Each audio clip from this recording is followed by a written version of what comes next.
Donc alternative par rapport à Office, donc ici on a téléchargé Apache OpenOffice qui est en fait une version libre de traitement de texte, donc qui est entièrement gratuite. Donc en fait il faut vraiment aller sur le site officiel pour éviter d'avoir des virus et autres.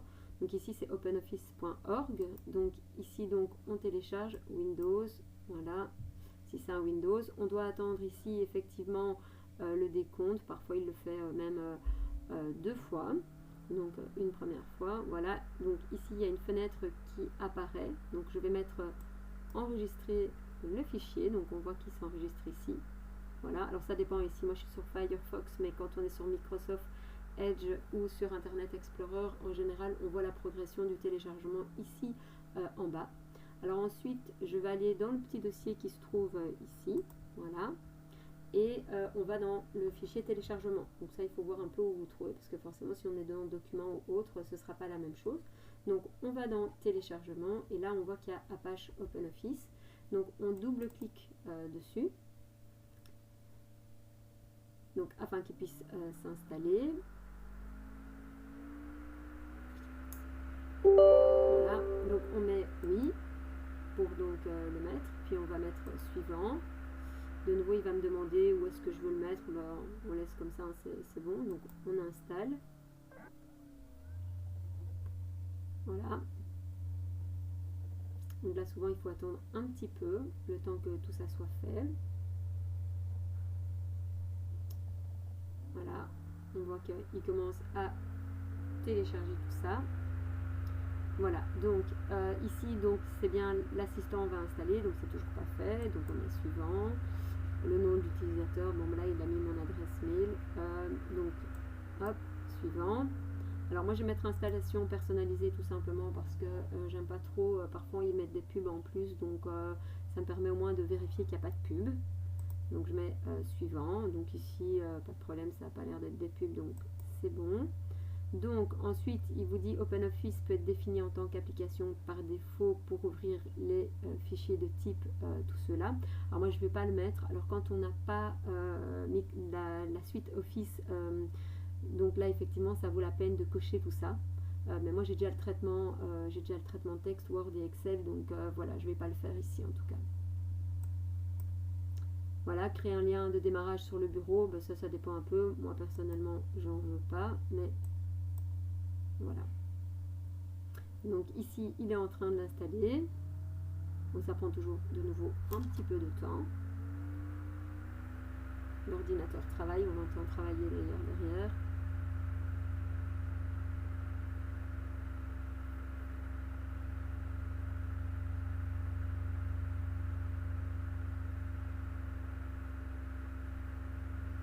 Voilà, et donc ici normalement OpenOffice est téléchargé, donc je termine. Donc normalement c'est fait. Alors maintenant on va essayer d'aller ouvrir donc un fichier Word. Donc je vais ouvrir éventuellement le même fichier que tout à l'heure. Voilà, je vais prendre, admettons donc celui-là, on voit qu'il est en Word, hein, parce que moi par défaut c'est la suite Office, mais donc je vais l'ouvrir avec la suite Office. Voilà. Donc ici je vois qu'il me l'a ouvert directement dans Word, donc je vais aller le rechercher, c'est pas grave, à mon avis je n'ai pas dû faire toutes les étapes. Donc ici je vois qu'il est là, OpenOffice, donc je vais l'ouvrir. Voilà, et je vois qu'effectivement je ne me suis pas encore enregistrée, donc forcément ça ne pouvait pas fonctionner. Donc je mets en suivant, voilà, Gwénoline, terminé. Et voilà, et donc ici effectivement je vois que j'ai accès maintenant à OpenOffice, donc où j'ai effectivement le texte. Là c'est l'Excel, normalement là les présentations c'est PowerPoint, donc voilà, donc je vais avoir différentes, voilà, le dessin à mon avis ça doit être Paint, etc. Voilà, donc ici comme j'ai dit, comme quoi il fallait pas, enfin que c'était pas mon logiciel par défaut. Donc en fait ici je vois que c'est le texte, voilà. Alors voilà, ce que j'aime déjà bien dans OpenOffice, c'est que pour une version gratuite c'est quand même déjà pas mal complet, on peut déjà faire beaucoup de choses avec. On voit qu'on peut directement enregistrer sous le format PDF, donc tout ce qui a été fait, etc. Voilà, alors ici on va ouvrir un de mes fichiers Word avec OpenOffice. Le problème qui va se passer, c'est qu'on est dans deux traitements de texte complètement différents. Il faut quand même pas oublier que Word est une version qui est quand même nettement plus avancée. Et donc, voilà, je risque d'avoir une mise en page qui est complètement chaotique. Mais voilà, en tout cas, ce traitement de texte a le mérite d'exister. Il a le mérite surtout d'être gratuit.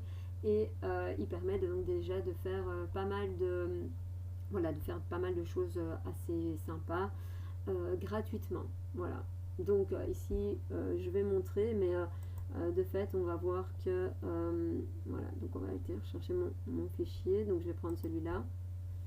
Version actuelle, oui. Hop. Donc voilà, je vais l'ouvrir. Ici, donc on voit qu'il va s'ouvrir normalement dans très peu de temps. Voilà. Et donc ici, voilà, on voit qu'effectivement, il a repris le fichier. Mais voilà, en fait, il y a beaucoup de choses qui ne sont pas du tout faites comme moi je l'ai fait. Et donc voilà, donc c'est vrai que quand on utilise OpenOffice, c'est sympa, mais il faut rester dans OpenOffice. Donc voilà, éviter de changer dans les traitements de texte. Voilà, mais au moins comme ça a le mérite de montrer que ça existe et que c'est gratuit.